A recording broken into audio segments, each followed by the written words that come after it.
in the middle of the runway. I took the control wheel backwards, and in that moment I, for the first time, felt the feeling of the aircraft, how it behaved, and it was as I wanted to have it. And it was a very happy moment, because that was I've been waiting for a long time. How is the behavior on the first movement and it lift off? And it was just good.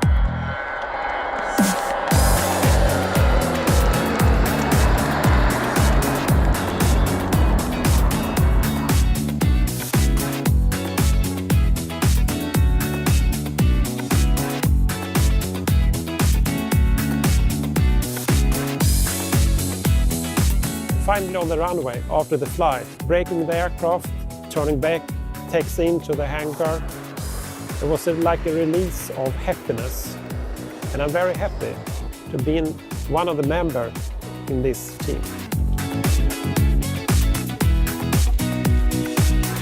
The GlobalEye, the world's most advanced airborne early warning and control system, has made its first flight and was a successful flight. It met all the high expectations we've set.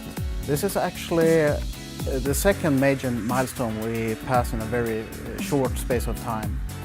February 23rd we have the rollout, and now we're in the air. The Global 6000 from Bombardier offers excellent special mission capability with ultra-long endurance, more than 11 hours. We have done this for more than 25 years, and we know what we're doing.